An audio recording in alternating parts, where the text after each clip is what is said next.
Welcome to our program on investment products, financial, regulatory, and litigation perspectives.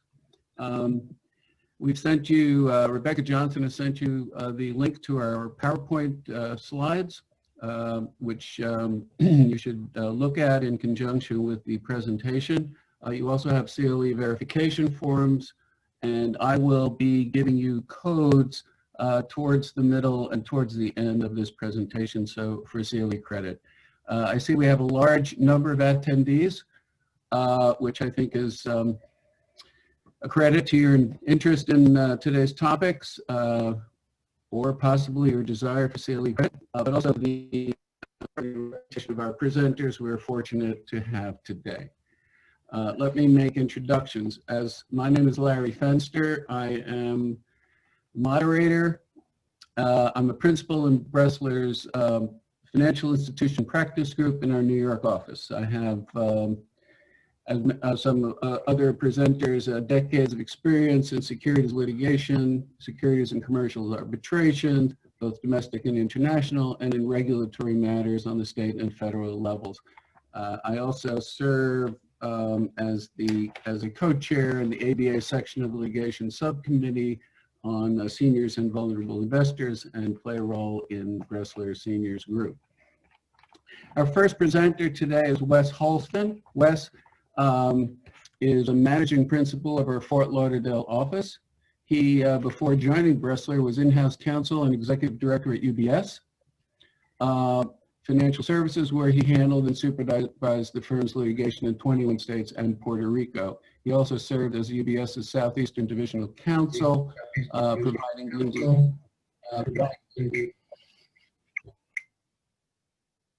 for a wide variety of legal, compliance, employment, regulatory, and other matters for 29 offices and over 1,000 employees. I would mention Wes himself gained firsthand brokerage experience as a registered rep for Kidder Peabody, which will give you an indication of how many financial crises he's experienced. Eileen Marquardt, we're fortunate to have. She's Associate General Counsel for Wells Fargo Advisors. In this role, she leads the team of attorneys and support staff who provide legal advice and counseling for all products, services, and operations for the company. She also sits on the Wells Fargo Advisors Operating Committee. Prior to joining Wells Fargo in 2019, she spent more than 24 years at UBS, where she held multiple roles, including head of litigation and regulatory, and was interim general counsel in UBS's wealth management USA division. Eileen also is on FINRA's National Adjudicatory Council and serves on Systems Compliance and Legal Executive Committee. Joining Eileen in addressing the regulatory issues we have today is Andy Simon, who's not only on Bressler's executive committee and a principal in the New York office, but he's also head of the firm's financial institution regulatory defense practice. And Andy specializes in representing broker-dealers and personnel in investigations by FINRA, by the SEC, FINRA, and other SROs and state regulators, and in addition oversees a significant portion of the firm's financial institution litigation practice and tries complex and large exposure cases. He is also co-chair of ABA's Securities Litigations Committee subcommittee on SROs and state securities regulators, and I believe quite a few of the attendees have also attended those seminars given by Andy and that subcommittee. Last but not least is Sarah Soto. She is principal in our Miami office and has represented brokerage firms, banks, corporations, and individuals in arbitrations and litigation involving a wide variety of products, including equities, fixed income, structured products, limited partnerships, options, managed accounts, margin, and other financial products. And she has also experience in conducting or defending regulatory proceedings and conducting internal investigations. That is our panel. I'd like to give you a little overview, a short overview of where we're going today and the topics we'll cover.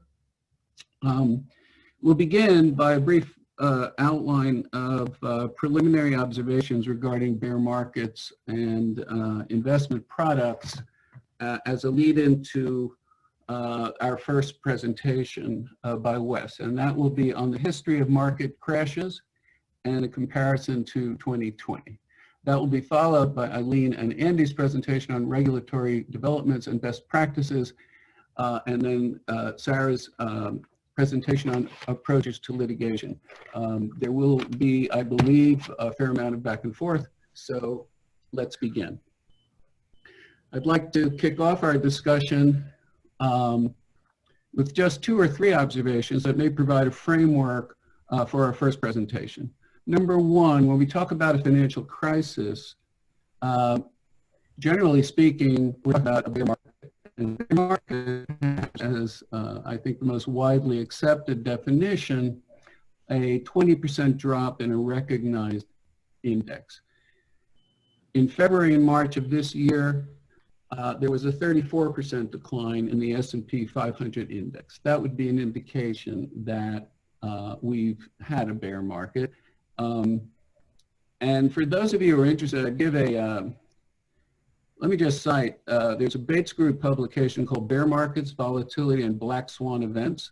I think you can find it on their website. It is very helpful for those of you who want to look at the history of financial crises, going back to 1929, I believe. A second point is that regarding financial crises and subsequent litigation and regulatory actions, or financial crises and what are described as product cases, cases that are brought alleging that they are unsuitable for any investor because of some inherent defect. These cases are not necessarily the result of a bear market or financial crisis. So, for example, in the past, there have been products cases brought by regulators or groups of claimants firms regarding products cases, regarding investments that are alleged to have been the result or followed many red flags, and these, but are not necessarily connected to a financial crisis. And the 2 that come to mind would be, I think, real estate limited partnership cases or auction rate securities cases. Next, I would say they're also not necessarily the cause of financial crisis. So here you have financial crisis and quote products unquote. These are contributing factors. Unregulated margin loans and runaway speculation were probably the 2 most cited causes of the 1929 market crash. Of course, subsequent developments corrected for some of this, the passage of the 33 Act, the passage of the 34 Act, etc. My point is that these crises were caused by things other than a particularly toxic security that was sold. Same thing with program trading is typically viewed as a contributing factor to the 1987 Black Monday crash. Tech rec research or the analyst conflict cases, I don't think were ever alleged to be a cause of the dot-com crash. And the most recent, even though it's 12 years ago, financial crisis in 2008 is mostly or widely viewed as not having been caused by particular security so much as a housing bubble. So my leading into Wes's presentation, I would say, what does this say? This says, number 1, that not all bear markets are the same. The causes are not the same, the effects are not the same, but they often have similar characteristics or themes that have occurred in different market environments that Wes Halston will now present. Wes? Thank you, Larry. Larry's got me on a very tight leash, so I've got a lot to get to. So here we go. My theme is that the investors often tell themselves, this time it's different. They think that these past crashes and times are different, history is different, and it can't happen today. However, Sir John Templeton, one of the greatest investors of the 20th century, was quoted just 8 days before the crash of Black Monday in 1987. He said, the 4 most dangerous words in investing are, this time it's different. Because it's human nature that fear and greed drive investors. when investors start seeing stocks and investments go up, they throw caution to the wind. They ride the highs, they speculate on whatever is hot, and they concentrate, and their risks increase. Then firms come to the rescue and tell the clients, this time it's different because we have products to diversify, hedge, or protect your investment. However, many times, those same products designed to protect may often increase the risk by over-concentrating or exacerbating the problem. Thus, I ask that we be mindful that history more often than not repeats itself. And when it comes to investor psychology, concentration, and speculation, it really is, as the talking heads, and especially Andy Sidman aptly said, the same that it ever was. So let's go to a few examples of our crashes and bear markets. Now, the typical bear markets, you see this chart, that every few years it's a bear market. Each bear market is as Larry said, in time, scope, and recovery time. What is striking is how quick a crash can come on and then recover, or conversely, how a market drop is sustained and how long it takes to recover. Typical bear markets, though, have one or more characteristics similar to the others. It's the cycle of investor psychology. It's the old fear and greed that come into play. It's concentration, which I would argue is at the root of most bear markets and/or crashes, because whether it be in stocks, products, derivatives, or whatever is over-concentrated, that typically will lead to a crash/bear market. Another speculation, which dovetails with the above, it's the investors riding that high. It's thinking that the market or the stock can't go down, and going further and further and further out the risk spectrum. Then there's the hot products of the day. Investors are drawn to those hot products because these products often cause more risk by chasing hot money and often really don't work in the end. There's leverage. And again, in almost every market you're going to see, bear market, you're going to see leverage because it comes in many forms. Margin, it comes in internal or external leverage. And when stocks or markets crash, usually it's the leverage that exacerbates the fall with the need to sell. It leads to the selling cycle on the way down. And lastly, crashes may be brought on by some unexpected event or shock, which we try to avoid by diversification, but we really can't. Products are set up to avoid that, but it doesn't, such as the COVID crisis, 9/11, the OPEC oil embargo, wars, etc. So now let's look at three different markets in history. The first is the 73-74 bear market, which lost 46%. Back in 1973, everything was going great. It was the go-go years. The market had been up for the past few years, and everything was groovy, baby. But people said, this time it's different, because you could buy the Nifty 50 stocks. The Nifty 50 were those high-flying growth stocks, most with PEs over 50, that the public thought would grow forever. Buy and hold forever, put away. Investors got caught up in the buying frenzy, became greedy, abandoned all diversification, and over-concentrated in the Nifty 50. And as the Nifty 50 grew, the PE ratios got completely out of whack. Stocks like Polaroid, Xerox, Eastman Kodak had PEs that were more than 90 times at that moment. Products such as mutual funds had just started to flourish in the go-go years of the late 1960s. Professional money managers and mutual funds designed to diversify and protect chased that hot money, chased the Nifty 50 and over-concentrated, which actually added more risk to the investors. The OCC, Options Clearing Corporation, was founded in 1973, which allowed investors to buy options on an organized market. Options that were designed to hedge, but actually concentrated people's risk by increasing their leverage to buy even more from the Nifty 50 positions. So at the height of this concentration in the fall of 1973, OPEC began its oil embargo. And oil prices quadrupled from $2.90 a barrel to almost $12 from the fall of 73 to January of 1974. The markets dropped 46% over the next 18 months to 2 years. And most of the Nifty 50 just got hammered. And especially in those mutual funds that were designed for diversification that had loaded up on the Nifty 50. Some such as Polaroid and Kodak lost more than 80% of their value.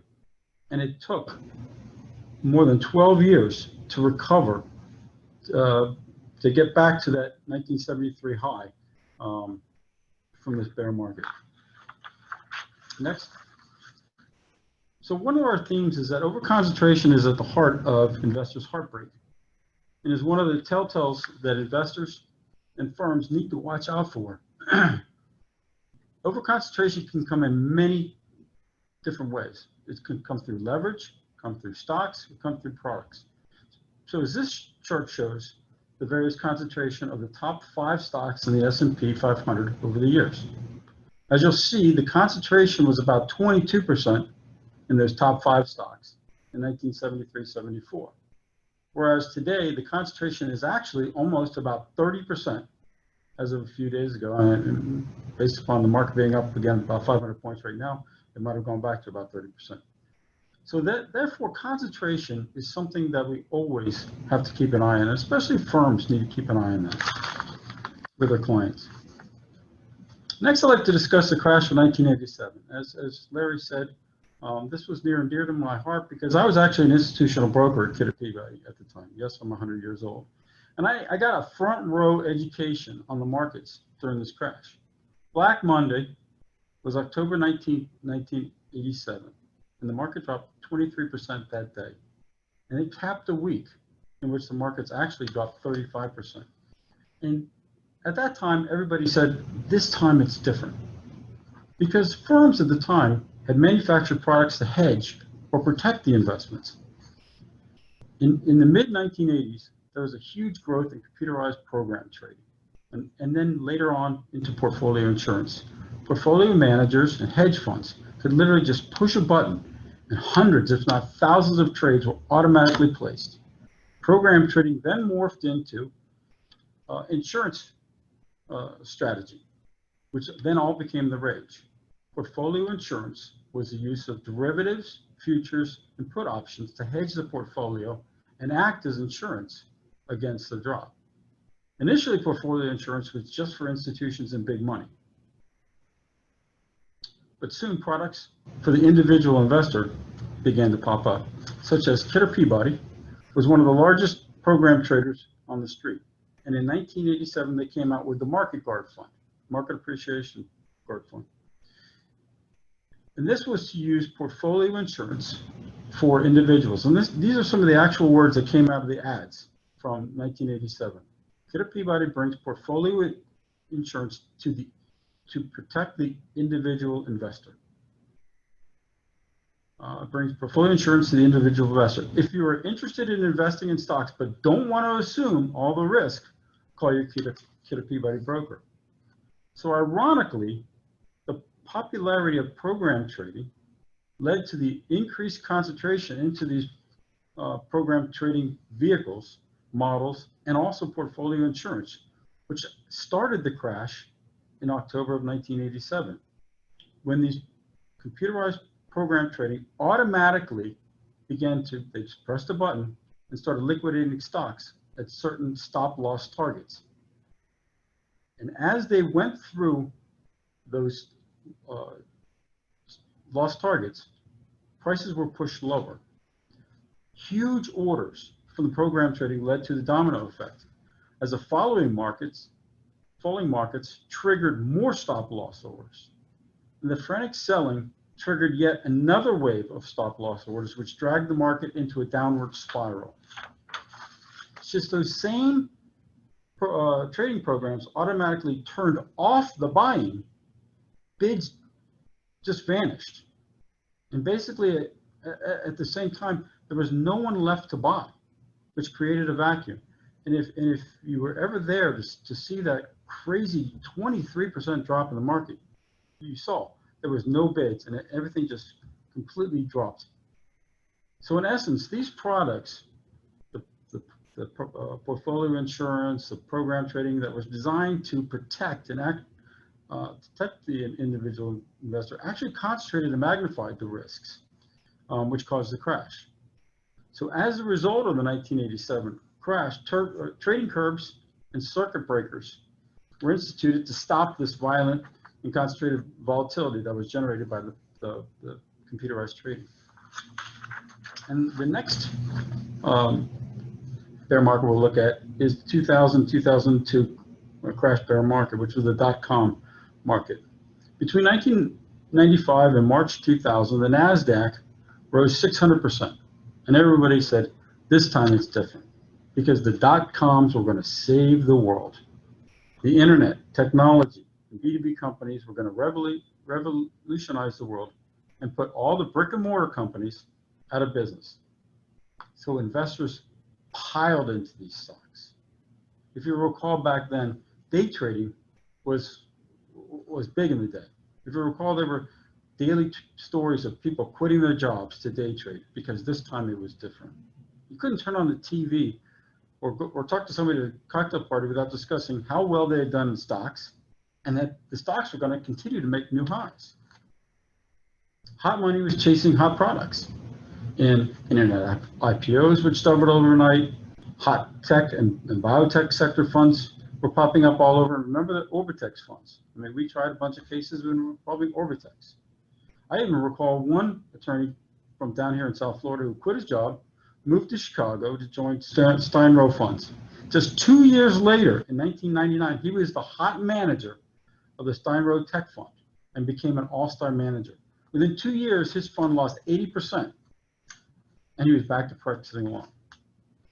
So remember just one thing from this presentation. The market giveth and the market taketh away. So it's the same as it ever was. The NASDAQ tanked 78% in that bear market. Now we come to today. And this time it really is different.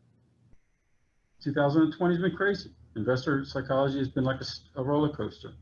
We had the COVID scare in March, which led to hunkering down, selling, and the rush to cash.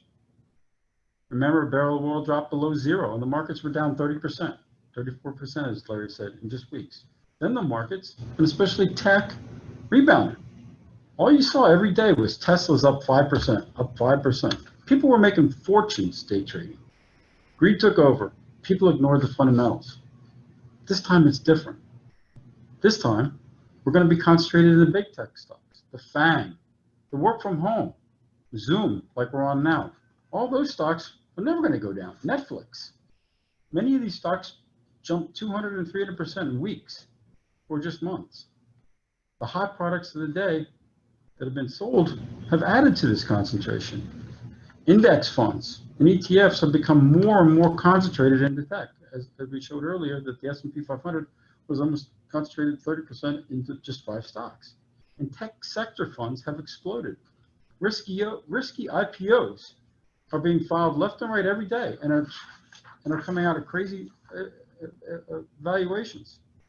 Then we have what's called SPACs and blank check companies, in which investors basically give a blank check to a manager. In the simplest forms, a blank check company is an IPO for a company that has no purpose or business plan. Historically, the SEC has considered these blank check companies as speculative investors and often fall within the SEC definition of penny stocks or microcap stocks. So talk about investing blindly, or this time it's different. Also, yields are at all-time lows. So investors are stretching for yields. They're going up the risk spectrum, which is especially scary for elderly and fixed income investors. Well, I could talk for hours, but Larry's buzzing me under my seat right now, so I've got to get off. So I just ask you, remember one thing from my presentation. History repeats itself. And this time, it really isn't any different. So pay attention to investor psychology, concentration, hot products, the safer investments, and leverage in all forms. And now I'll turn it over to Eileen and Andy. Andy, you're on mute. Can you guys hear me? There you go. Thanks, Les. So I think one of the primary takeaways from Wes's journey through the history of a summary of the history of bear markets is that, you know, two of the major concepts that we see that have exacerbated losses over time have been leverage on the one hand in its various forms, and concentration or over-concentration, again, in various shapes and sizes, but repeating concepts over the years. And so I think that the takeaway for firms is most firms already have fairly robust controls with respect to leverage and concentration, and that although 2020 in many ways is different than some of the events that we've talked about in the past, in other ways it's the same, and so those are items to that firms need to pay attention to. So Eileen and I are mostly going to talk about products, investment products, and Eileen and I have spent a lot of time researching investment products and talking about them, and we've distilled it down to one basic principle, and that is that investment products are really, really good when customers make money, and they're really, really evil when customers lose money and they don't work. And so one of the things that our presentation is about is, with respect to products, how can firms best reduce regulatory risk, reduce litigation risk, do the best things for your customers. So, you know, one of the things that we've seen through different market cycles is that firms invariably manufacture and or offer products to try to meet customers' investment objectives and investment needs of, you know, again, various kinds. So for example, in this, as Wes talked about, in this low interest rate environment that we've been in for the past 5, 8, 10 years, lots of investors interested in more yield. A lot of focus over the past decade of, we'd like to have equity type returns, but with downside protection. Okay, nothing wrong with all these things. These are concepts that make sense.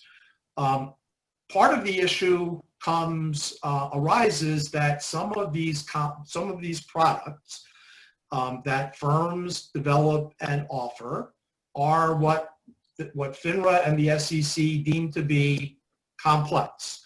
And so, you know, you have a concept described, maybe not defined, but described in regulatory notice, FINRA regulatory notice 1203, which is almost a decade old.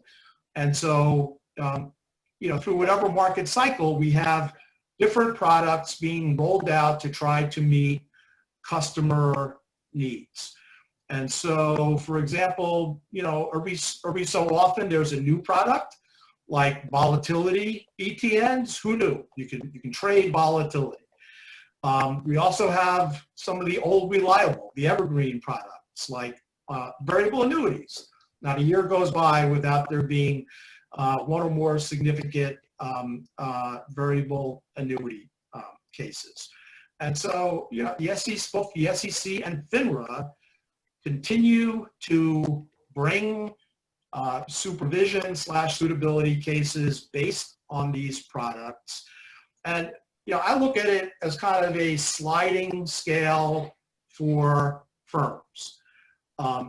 You know, you got to look at the products, and the more complex the product is, the more due diligence you've got to do. You know, you can look at the product. You should look at the product substantively, pros and cons, or you could just like go through the offering materials and count the number of times that the word derivative shows up, and that's a pretty good benchmark, which is kind of a joke, but only part of a joke. So, over the past several years, as most of you guys know, there have been a dozen plus product cases brought by the SEC and FINRA. And, we're not going to brief the cases for you. You can read them. All you need to do is go on the FINRA website or the SEC website and look at the media releases, and the big cases are all cited there when they issue their press releases. But what Eileen and I have done is to distill the themes that appear in these cases. And so one of the things that you see when you read the cases is that irrespective of the product, the alleged flaws that resulted in the AWC or the order instituting proceedings, the alleged flaws are some combination of the same issues. And so what we have done is we've kind of, as I said, distilled those issues and then added a few of our own.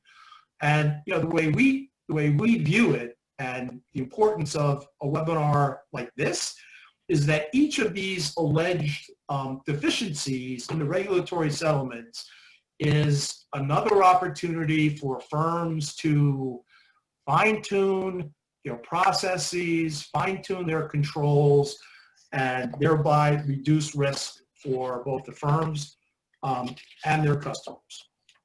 And so, what we've tried to do is kind of walk through the life cycle of bringing a new product onto a firm's platform, and to the platform to make it available for the FAs to present to clients, and to identify the alleged flaws from the beginning of the life cycle to the end. And then Eileen is going to walk us through things that we think you guys should consider, that firms should at least be thinking about in terms of improving processes. So one of the first issues that comes up in many of the regulatory settlements is that, your product approval process was not up to snuff. Reasonable basis suitability says that the product has got to be appropriate for at least some of your customers. So Eileen, if you could jump in and talk about the product approval process and things for folks to think about. Okay, sure. So first, firms should have a, well thought out and robust product vetting / approval process that is really not, it's not ad hoc. There should be some form of committee or working group that has, either a charter or a protocol that addresses not only what to do about a new product that's getting introduced to the platform, but what other types of products or events in the product cycle this committee or working group would look at. So, for example, first of all, has the product never been offered before? Has there been some kind of substantial change to the product itself, so it should come back through the process? Is there some new enhanced focus by the firm, for example, in marketing that product? Or some kind of change in the regulatory, and I'll talk about a little bit later, how firms should be really focused on what's happening outside of their own firm in the industry and what regulators are doing in terms of products that are out there. But these are all reasons to bring a particular product into the committee or working group or whatever you want to call it process.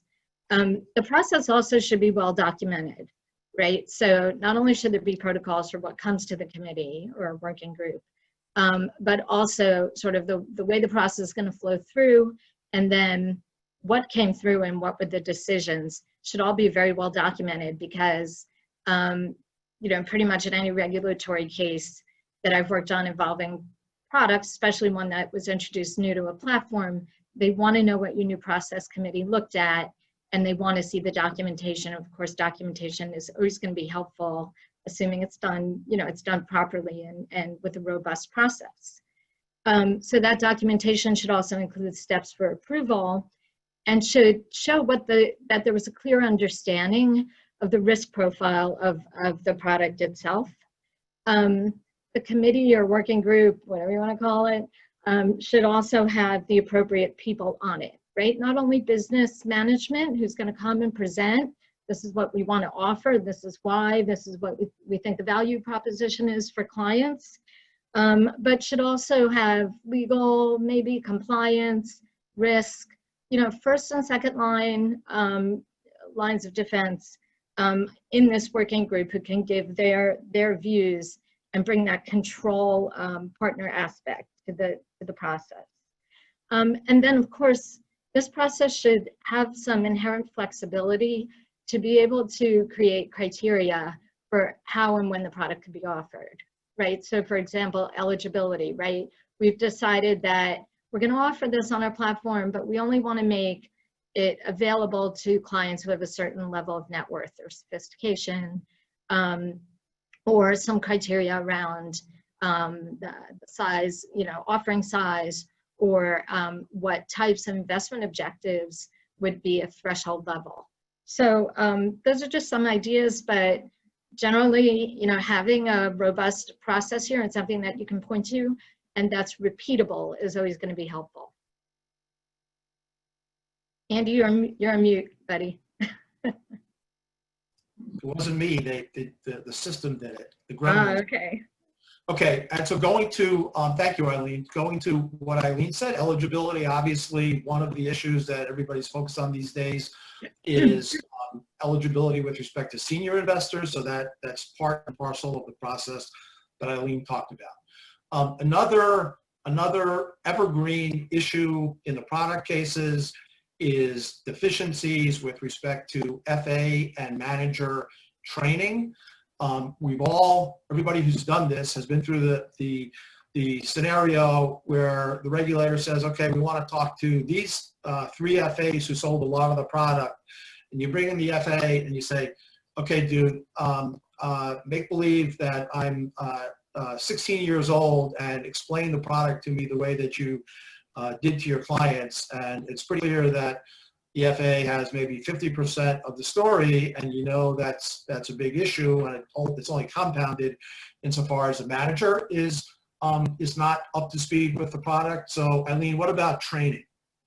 Yeah, so I mean, there are various dimensions to that, but you're right. And again, in the cases I've handled with regulators, they always want to focus, you know, you could have the best process for getting a product on your platform and have full, but it's your own personal. I think we're getting an echo. Okay, good. What I was saying is you could have a really great process for putting it up on your platform, but if you've not trained your personnel and your FAs and your managers and how to supervise it, you're going to have trouble there. It's not only training on the product itself, right? As I mentioned before, the risk characteristics, you know, and what the profile should be for who would be appropriate clients to sell the products, recommend the products to. But also, what are your firm's policies and procedures, right? So if the firm has put in eligibility requirements or other types of requirements, you want the FAs and of course the managers to be trained on that as well. So it's got to be multi-dimensional. Whether the training is very specific to that particular product or to a, you know, a swath of products, like, you know, a grouping of ETFs or some other type of grouping, that's fine. And it's, you know, you can't devise a training program for every single product on your platform. That's just not sustainable. But, you know, having training, whether you put it in your annual meetings or you do specific FA manager training, is definitely part of the puzzle in preparing yourself in this space. Can I just Wait, break okay. in for a second? I need to give the first CLE code. The first CLE code is OTIS, O-T-I-S. Thank you. It's named after a very famous four-legged creature. Okay, so another issue that is perennial with respect to product cases is the allegation that the firm did not develop adequate policies, supervisory policies, systems, and controls, and secondarily, but equally importantly, did not sufficiently implement and test them. Doesn't do any good to have the controls if they're not working properly. So Eileen, can you talk a little bit about that? Yeah, I mean, it's pretty much what you just said. You know, implementation of supervisory policies is kind of forward-looking when the firm's making a decision to offer a particular product and devises what it believes are the appropriate ways to recommend the product and eligibility and suitability standards. Those policies should be drafted, be part of the training, and be made known, obviously, to the sales force. But that's all well and good, but if they're not being followed, you're gonna have a supervision problem. So it's really incumbent upon the firm to devise ways to kick the tires, so to speak, and take a look and ensure that you know, that the managers are managing to the policies, that the FAs are following the policies. And obviously there are ways to do this, right? Some of it is, you know, doing some sample testing, looking at concentrations, follow the money, right? Try to see where we have lots of concentrations and see where, you know, in any particular, you know, region of the firm or a particular broker, or just simply running, you know, standard compliance testing controls. But it's, you know, both forward-looking and backward-looking, develop policies, and then make sure that they're working. Okay, so Eileen, we've got maybe a minute or two left on our portion. In addition to what we've talked about, you know, once you've got your policies and controls up and running, and you know that they've been implemented, and you're kicking the tires, what other kinds of things should firms consider in terms of paying attention with respect to products and issues that may arise? Yeah, I mean, I'll mention two things. One's forward-looking and one's kind of, I don't know, backwards-looking. But the forward-looking one is kind of picking up on Wes said before, like firms should really be aware of what, obviously what's happening in the marketplace, and be, you know, from legal and compliance perspective, be in regular contact with your business people to talk about what they're seeing in the markets, so that, you know, you're thinking ahead as to where we think like customers will go, right? Whether it's a flight to cash or chasing yield or something like that. And then obviously putting our legal and compliance hats on, thinking about where could that go wrong, right? Will we see an overconcentration there, or, you know, stretching of suitability standards or something like that. But be proactive in where we think the market is going and where we think the money is going to go, so that we can build, you know, good compliance and supervision around that. The other thing I would just mention is have a process to look, and I think I said this at the beginning, have a process to look at what cases are happening among your peer firms, or what pronouncements you're seeing by regulators, and then really take that information back into your firm and say, do we sell this product? Do we have these same issues? What do we think we're doing with this product, and are we actually doing it, right? Kick your own tires when you see cases happening somewhere else. And it, you know, it's one way to just have that conversation. The other is to actually build some procedure around that, to truly study regulatory actions that are happening in the industry, and ensuring that, you know, you're in your own house, things are working well. Yeah, and so this is always easy to say, and in practice a little bit harder to do, but it's important. So in addition to following disciplinary actions with respect to like products involving other firms. There's a wealth of information out there in terms of the exam priority letters, FINRA's exam findings, the sweeps, and arbitration trends, which leads us to the next topic, because no matter how good a job you do in setting up your controls and implementing your controls, somehow, some way, one day there's going to be litigation, and Sarah's going to walk us through the issues there. Thank you, Andy. And hopefully, long before I arrive, you will have followed Eileen's and Andy's advice, and you're going to make my job so much easier if you did do that. All right, next slide, please. I want to discuss with you some of the issues that arise regularly in product litigation. Obviously, this could go on for 3 hours, but I've only got 12 minutes. And therefore, I'm going to be really brief and just touch on the highlights. One of the items that you see come up regularly in product cases is the issue of multiple claimants, which is governed by FINRA Rule 12312.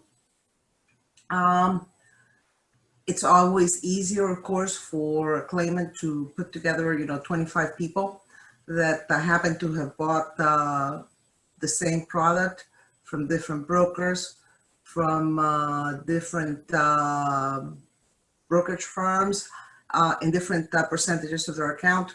And it's just easier for folks to turn the product into the entire subject of the arbitration, or to try to turn the product into the entire subject of the arbitration. So your challenge to that strategy, should you encounter it, comes under Rule 12312, which basically says that people can only do that if the claims contain common questions of law or fact, which of course, I'm going to speculate that all arbitration claims, all securities arbitration claims contain some common questions of law or fact. But then there's an and the and is there's got to be a request for relief jointly and severally when you're talking about different claimants, different brokers, etc. You're not going to be able to meet that requirement. And there's got to be claims that arise out of the same transaction or occurrence, or series of transactions or occurrences. Again, different brokers, different customers, you're not going to get the same transaction or occurrence. The argument will be that you are part of the same series of transactions or occurrences, and the arbitrator will have to make a decision based on that. And I got ahead of myself. The arbitrator will have to make a decision based on that. If a panel has been appointed at the time when you make your motion to sever, if a panel has not been appointed, you can make your motion to sever to the director, and it will be decided by the director. You'll have to make a strategy choice as to where you think you'll do best. Another issue, or many of the issues that arise in products cases, have to do with, of course, discovery. In cases that involve products, you have the discovery guide. The discovery guide pretty much covers the basic types of items that claimants and respondents should produce, or should presumptively be obligated to produce. And so it simplifies matters in that way. Now, FINRA's discovery guide specifically discusses what happens when you have products cases. Those are cases which it also defines what it means by a product case. It means it's a case in which one or more of the asserted claims center around allegations about the widespread mismarketing, note widespread mismarketing, or defective development of a particular security or groups of securities. If the claimant cannot meet that standard, you do not have a product case.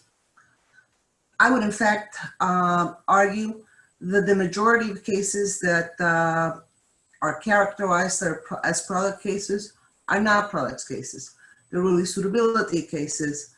They're really concentration cases. They're really risk cases. They're really not about widespread mismarketing or defective development of a particular security. Because of course, defective development, as we will discuss in a few minutes, is always one of those backward-looking things. It didn't look defective at the time when it was developed. Events occur that make it look defective now. Now, if you are designated as a product case, you're going to have requests for documents about the creation of the product, the due diligence reviews of the product, the training in the product, the post-approval review of the product, et cetera, et cetera, et cetera. Again, if there's sometimes you can agree on the scope of these things, sometimes you can't. If you can't, it'll be up to the arbitrators to decide whether the claim centers around the product and what the scope of additional documents to be produced is. Two other issues that come up, two other areas that come up in products cases. Confidentiality agreements. What are you going to do for purposes of discovery? What are you going to do for purposes of settlement? Keep in mind that generally speaking, when you have products cases, you have one or more representatives of the claimant's bar bringing 5, 12, 20, 25 cases. So you have to consider, I would say, from the first time you get one of those cases, what do you want in your confidentiality agreement? Is the individual going to be able to use the discovery in all the same discovery that you gave them in case one in all of the cases that that individual has? Will that individual be able to share that discovery with other members of the claimant's bar that are representing other folks that are suing? You basically have to make these determinations, so I would say as early as possible, because of course, if you produce a series of documents, you don't have the appropriate confidentiality agreement in effect at the beginning, your production will have gone viral by the time you decide to do something about it. So think about this right from the beginning. Same thing with confidentiality on settlements.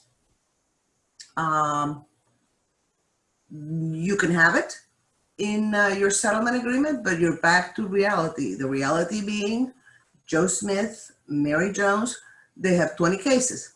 They know what you settled their other cases for. And eventually, you know, even though these things are supposed to be confidential, the claimant's bar does talk.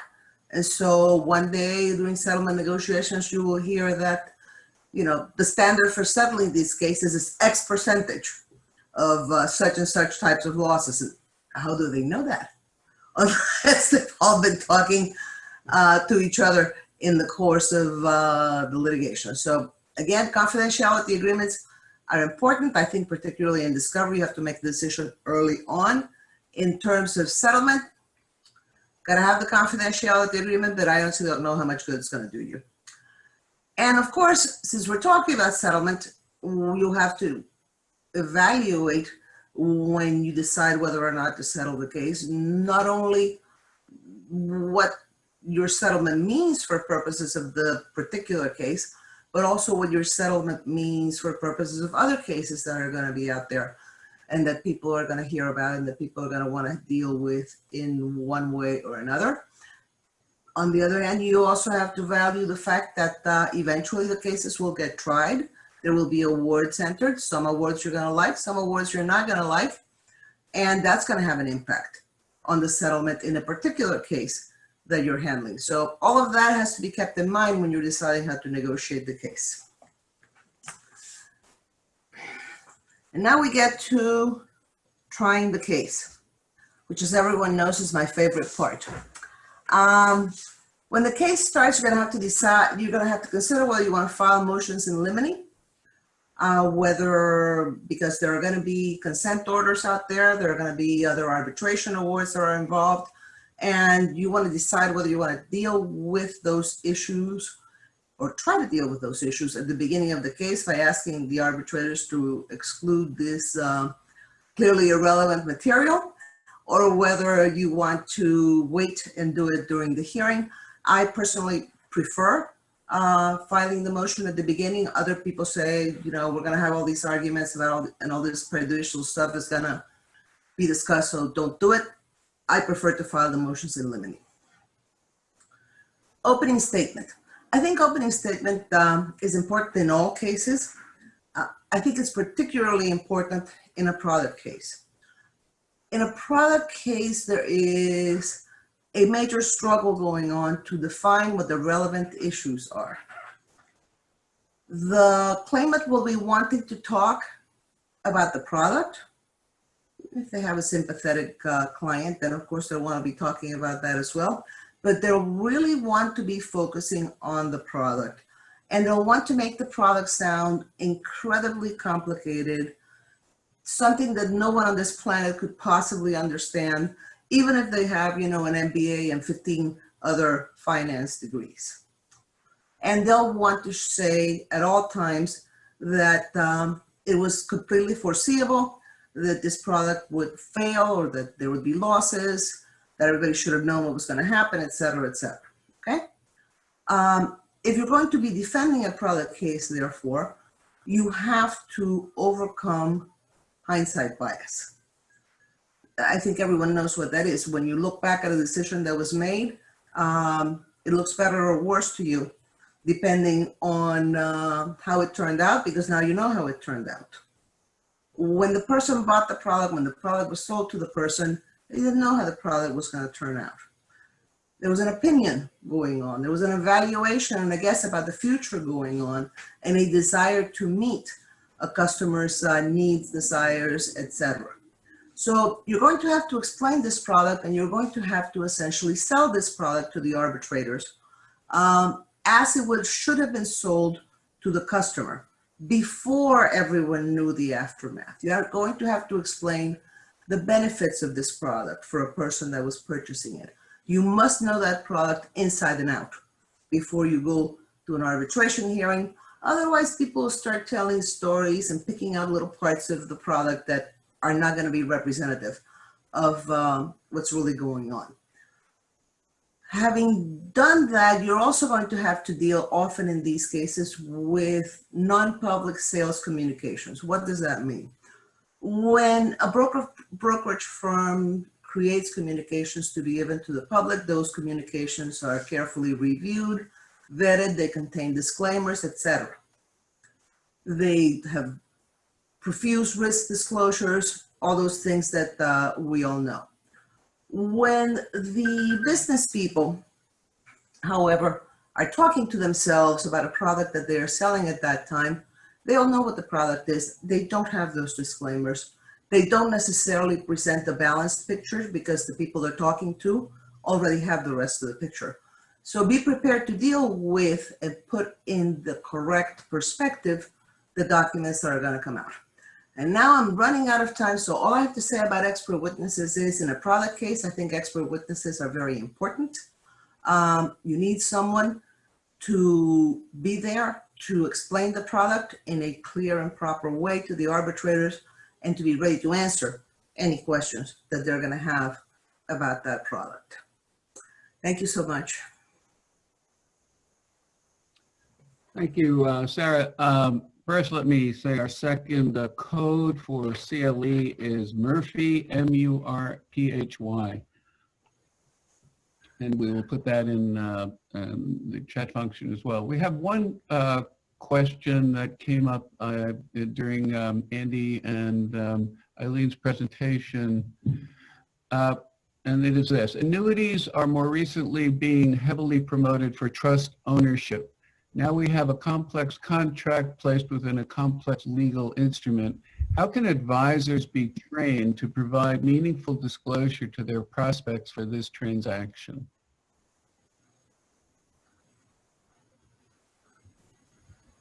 Andy, you're on mute. Andy, I think. Unmute Andy.